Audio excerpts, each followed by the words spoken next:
always ask the question, why do some people heal and others do not? Were you able to find answers? Absolutely. Actually, this is such a loaded question. First of all, the person themselves have to be ready and willing and open to be healed. Many people do not make that shift in consciousness, which leads you to a healed outcome, because they don't want to A, go through the discomfort of the shift, and B, because they don't want to leave anyone that they love behind. Those are the two main reasons people do not radically shift and heal themselves out. Hi, this is Terry from Shine.Online. I am so honored to be partnering with my dear friend Ismi from This Is Me, Healthy, Wealthy, Inspired, in order to bring you this incredible interview I had with Alla. Alla has been a teacher and a mentor to both of us, and in this insightful discussion, she shares about her exploration to understand why some people heal and why others don't. I hope you'll stay tuned and let us know what you think in the comments. Enjoy! Her name is Alla Mac. She's a holistic health practitioner and medicine woman who bridges modern medicine with ancient wisdom. Beginning her journey as a European-trained physician in immunology, she expanded into deeper dimensions of healing after recognizing the limitations of conventional medicine. Over 3 decades, she has integrated modern medicine with traditional Chinese medicine, CranioSacral Therapy, Reiki, and shamanic practices, receiving medicine rights from Algonquin and Peruvian healers. She taught basic health sciences and healing arts at recognized institutions. Based in Ottawa, Alla offers online healing sessions and teaches online courses in unified energy fields and medicine weaving, dedicated to supporting people in their journey of self-healing and self-realization. Having said all that, I am so grateful to welcome with us Alla. Hi, Alla. Hi, Terry. Such a pleasure and an honor to be here with you today. Oh, wow. No, the honor is ours. Now, you have such an amazing background. Like, I know that you were trained as an MD and you have transitioned into shamanism and energy work and Reiki, and that's just a completely different world from the very left brain, analytical, scientific, medical background that you received. Can you tell us a little bit about that journey and what led you to going into the healing arts? Yes, absolutely. Part of my family still thinks that the stork dropped me on the wrong doorstep because I'm so different from the rest of the family, as many healers are. And as long as I can remember myself, I would put all my stuffed toys in a row, and I would either lecture to them on one thing or another, or I would attend to their healing needs. So it was very natural for me to feel that I was born to be of service in this lifetime. And also, one of my earliest memories is when I would come into a room. I was around 4 years old, and I would feel all the discordant energies in the room, and I would just stand there, and they would settle down around me. I have a very vivid memory of that, and I was a very happy and joyful child. So my journey in formal medicine began in my late teens, and I fell into a deep depression because I was very sensitive, as many healers are, to the injustices, to the cruelty of the world. And I thought that in medicine I would find a safe harbor, which was very naive of me, because medicine is right in the midst of everything that is happening in society, and it's a very busy place, right? And you get to know a lot of things that you would not be exposed to if you were not following that path. Oh, I'm sure as a doctor, you've seen many things that most people don't.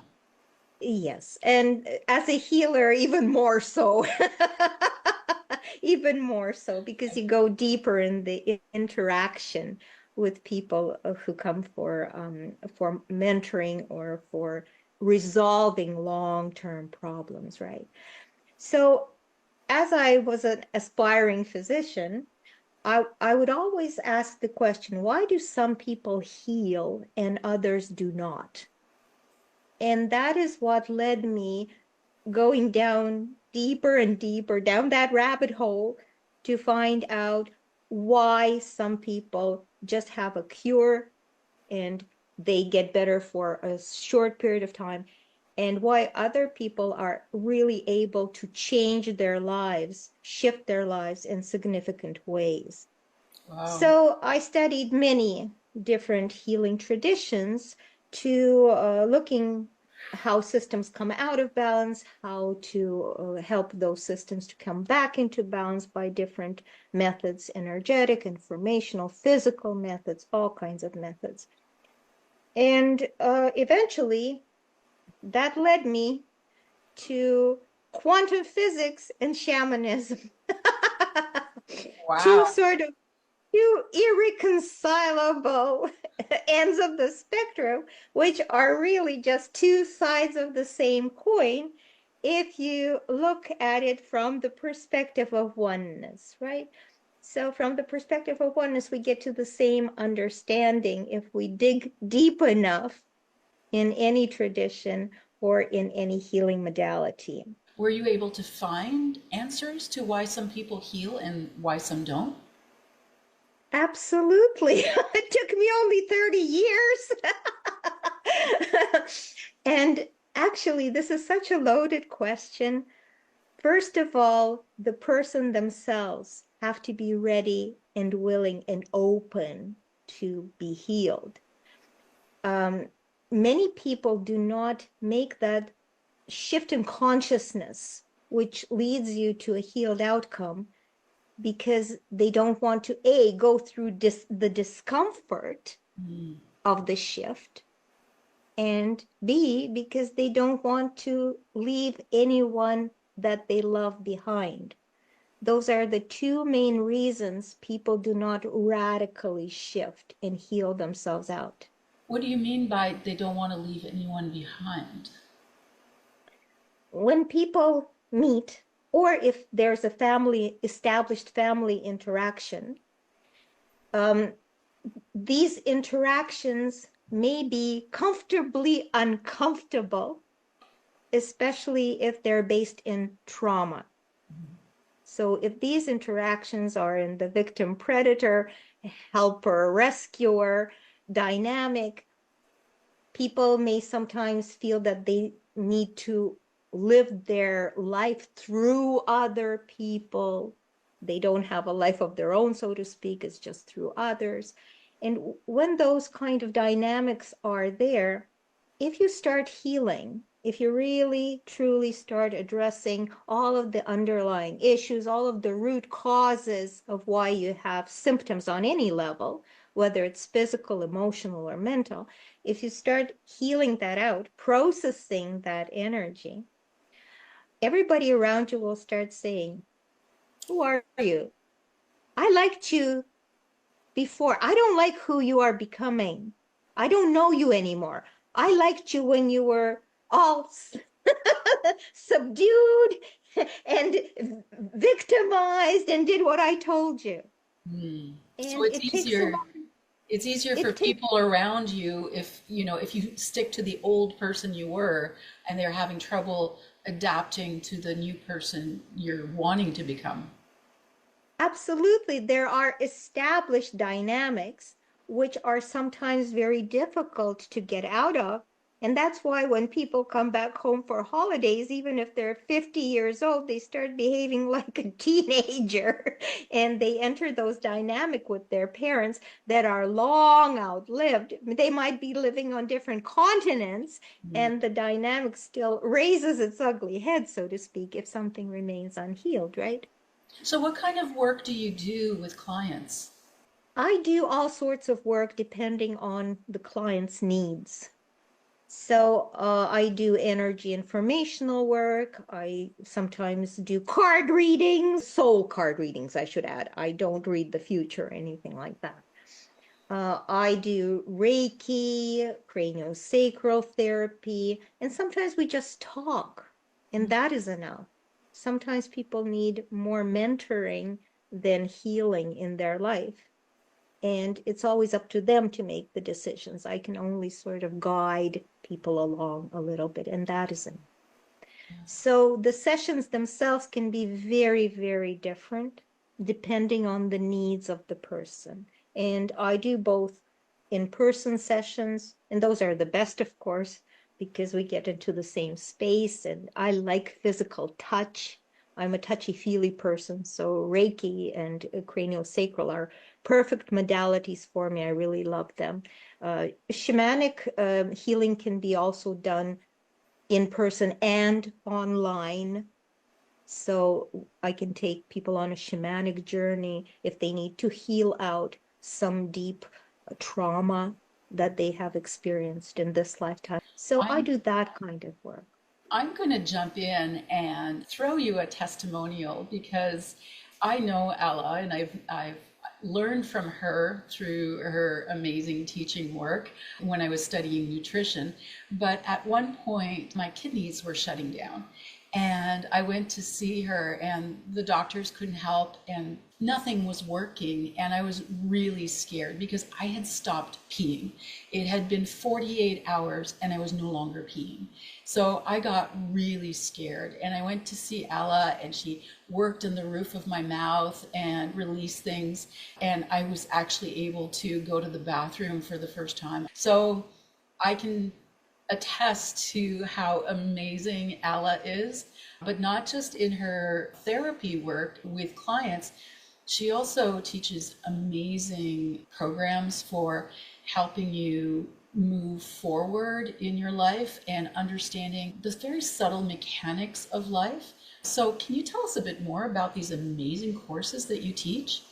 Well, these days I'm going more and more esoteric and more mystic on everybody. So now my focus is more on self-healing and allowing people to understand how their interactions with their environment affect their health.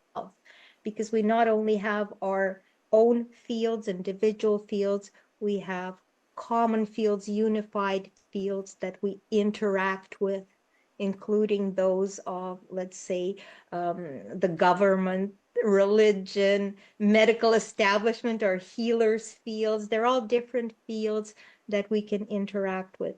But in all of the courses, I always teach that our primary connection is to our soul and spirit. I call it the vertical connection as opposed to the horizontal connection that are all other connections, even with your children, even with your parents, even with your friends. So there's this vertical connection, this primary relationship that we need to cultivate with our soul and spirit. And then we can enter all kinds of different group fields, whether it's our family field, which is not always, not for everybody, a friendly field.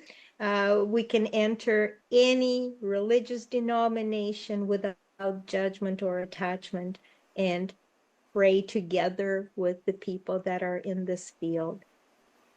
We can move and navigate the social structures and the political scenery that is out there. That is quite complex right now. Yeah. So you're helping people navigate all of these kind of life obstacle courses. That is correct. So we always return to our primary relationship and cultivate the relationship with our higher self and our soul, because the soul whispers. We need to quieten down the mind to actually hear the soul and spirit sending us messages. Because if we don't hear the messages, we're going to get a memo, and after that, we might get a slap on the back of the head, and after that, we may end up in a 4-car pileup, right? So if we really don't get the message, because the soul is always and spirit are always acting in your best interest, in my best interest, in your best interest, in our best interest. Wow. So these courses help us understand, master, navigate. What kind of outcomes or benefits are there? It's like, why would someone sign up? I came with a style of my own. So I usually do a presentation on explaining, let's say, what is a unified field? What is an egregor? How it affects you in your life? How does the energy of the place you were born affects you through your life? How to connect to those places of power, and so on. So there's a little bit of theoretical material, and then with every single session, we do a journey, we do a meditation, we do something practical to explore those concepts so that you can heal out something that needs to be healed out in that moment that is restricting or limiting your choices in life. I need to tell you again, I need to tell the audience that I've done some of Alla's courses, and those meditations, you think, oh, we're just going to do a meditation to integrate, but they are so powerful. Alla is a true, powerful shaman, and she takes us on an incredible healing journey in these meditations. And so, although I need to caution everyone, although she calls them meditations, they're not meditations. They are healing journeys. You are actually transformed energetically and physically. Your whole life is transformed by what she calls meditations, but they're really powerful healing events that happen within the context of her course. So Ella is very modest, and I just had to jump in and toot her horn a little bit and give a little bit of a testimonial because I had the deep honor and privilege of attending some of these courses. So yeah, definitely worth taking. Alla, what kind of outcomes have people had with taking your courses or your healings? I would like to give you just a couple of examples. When you're not attached to the outcome as a practitioner, you often witness a lot of miraculous things happening. And sometimes you don't even need a full session for the healing to occur. I had a very deep healing with a young lady, and she was brought to me by some ex-massage students of mine who were practicing Reiki. So we were doing Reiki together. And here we are, three of us, three practitioners, sitting, Reikiing this girl, and nothing is moving. I can't feel any energy movement. And I'm sitting there and having a hissy fit because I can't even feel the movement of energy. This is so unusual. And then I suddenly hear loud and clear a voice in my ear, and it says to me, "Tell her 3 men." And this was the first time that this happened. So I went, okay, Alla, you've lost it. You're hearing voices now. You're done. You're fried. And then I very, very cautiously turned to the lady and I said, I'm having this insistent voice in my head that is asking me to tell you 3 men. Does that have any meaning to you? Because it has no meaning to me whatsoever. And she started bawling and she started crying, and she cried for an hour and a half. Wow. And that was the healing, because she said to me, I was raped by 3 men, Oh gosh. group rape, and no one knew about it. No one. I didn't tell anyone. I said, well, your higher self and my higher self just had a little chat that you need this healed. And that was the healing. So sometimes very profound things can happen in the space which you hold.